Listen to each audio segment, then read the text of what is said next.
ආයුබෝවන් මధుරි Senaratne YouTube channel එකට ඔයාව ඉතාමත්ම ආදරෙන් පිළිගන්නවා. ඉතින් අලුත් අවුරුද්දේ මුල්ම vlog එක අවුරුදු vlog එක විදිහට ඔයගොල්ලොත් එක්ක share කරගන්න හිතුවා. ප්‍රාර්ථනා කරනවා මේ වීඩියෝ එක බලන ඔයගොල්ලන් හැමෝටම ජීවිතේ ඔයගොල්ලන්ගේ ඔළුවේ තියෙන හැම බලාපොරොත්තුවක්ම හැම යහපත් බලාපොරොත්තුවක් මේ ආකාරයෙන් මිෂ්ඨ වෙන නිදුක් නිරෝගී වාසනාවන්ත කිරියෙන් පැණියෙන් ඉතිරෙන සුබම සුබ අලුත් අවුරුද්දක් වෙන්න කියලා. මගේ ගෙදර මගේ පුංචි ගෙදර චූටියට අපි අවුරුද්ද මේ විදිහට සෙලිබ්‍රේට් කරලා ඔයගොල්ලොත් එක්ක වීඩියෝ ක්ලිප්ස් කිහිපයක් එකතු කරා මෙතනදී. ඉතින් මෙන්න මේ දේවල් ටික මට ඔයගොල්ලන්ට මතක් කරන්න හිතුණා. අලුත් අවුරුද්ද කියන්නේ තවත් එක දවසක් විතරක්ම නෙමෙයි නේද? ඒක අලුත් ආරම්භයක්. පහුගිය අවුරුද්දේ අපි හිතපු දේවල් හැම එකක්ම හරි ගියේ නැති වෙන්න පුළුවන්.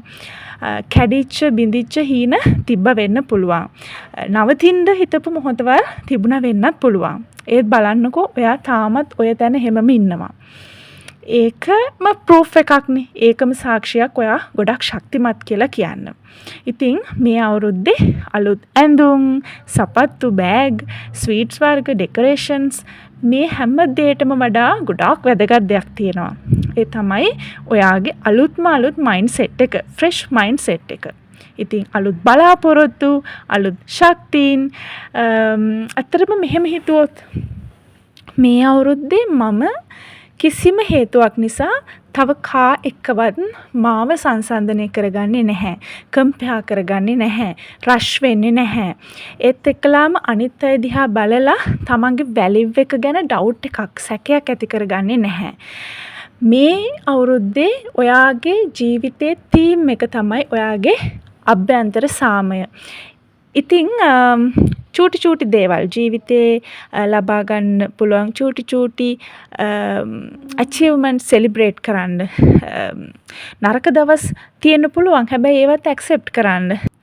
පරක් වුණාට කමක් නැහැ. හැබැයි ස්ථාවරව නැගී සිටින්න. ෆේල් වුණාට කමක් නැහැ. ආයෙම නැගිටින්න. අලුත් අවුරුද්දේ small progress එකක් වුණත් celebrate කරන්න පුරුදු වෙන්න. තමන්වම appreciate කරන්න. තමන්ටම කරුණාව දක්වන්න පුරුදු වෙන්න. මොකද අපි කවුරුත් perfect නැහැනේ.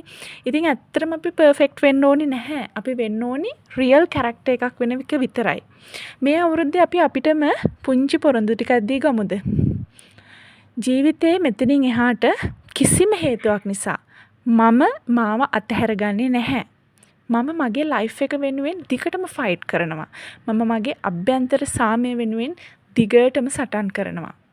ගිය දේවල් වලට යන්න දෙන්න. කඳුළු වගුරලා ලියලා මොන ක්‍රමයකින් හරි ජීවිතේ පසුතැවෙන්න තියෙන හේතු වලට නිදහසේ කාලයත් එක්ක අමතක වෙන්න දෙන්න. ඒවට යන්න දෙන්න. හැමදේම ජීවිතේ ගොඩාක් ප්‍රශ්න කාලය විසින් නිකාම ඉබේම විසලා දානවා.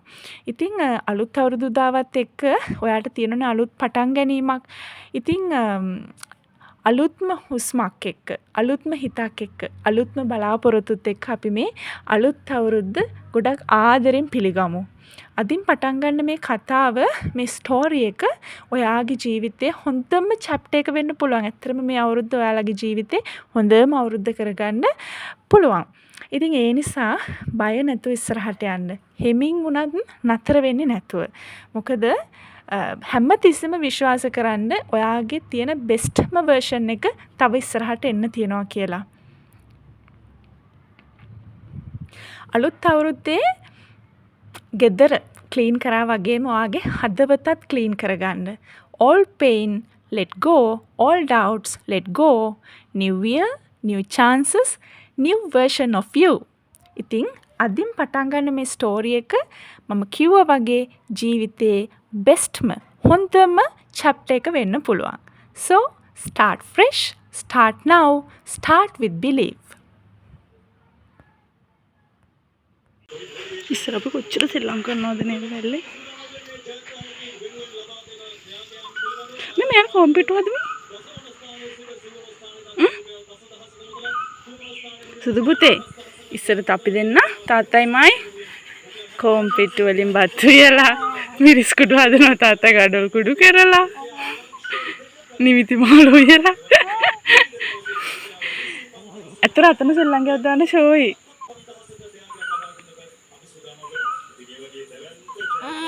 ඇත්තටම අපි දැනට කොච්චර ලස්සන ළමා කාලයක් තිබ්බදනේ.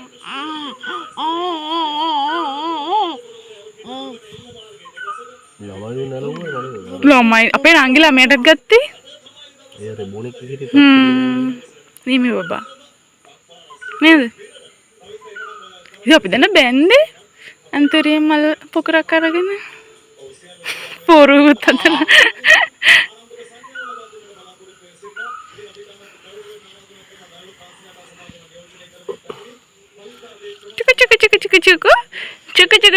චුක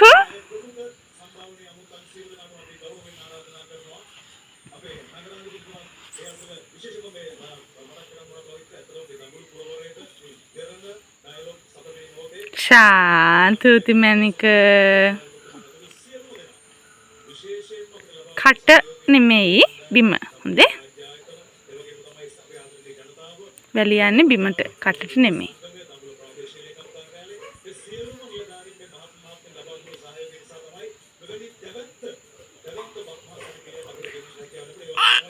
අල්ලට දාලා නාවෙලා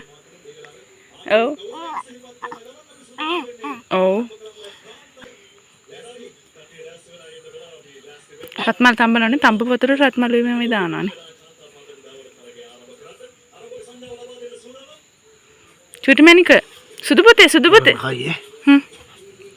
මේ අවුරුද්දේ අවුරුදු බ්ලොග්ස් ටික වීඩියෝස් කිහිපයකට කඩලා අරගෙන එන්න තමයි හිතුවේ. ඇත්තටම මේ අන්තිම වීඩියෝ එක විදිහට අවුරුදු බ්ලොග් එක අරගෙන එන්න තමයි මම ප්ලෑන් කරේ. නමුත් වීඩියෝස් ටික එඩිට් කරගන්න බැරි වුණා. කලින් ක්ලීනින් ඇන්ඩ් ඕගනයිසින් බ්ලොග්ස් ඒ ටික කරගන්න බැරි වුණා. කොහොම වුණත් අග ඉඳලා අපහු මුලට දාන්න තමයි දැන් බලාපොරොත්තු වෙන්නේ. අවුරුදු දවස් 2 14 15 දවස් 2 අපි ඉතින් ওই විදිහට තමයි ගත කරේ. මේ ඉතින් එයා හොඳට නාලා බඩ පුරවගෙන ගොඩාක් වෙලා නිදාගත්තා දවසේ.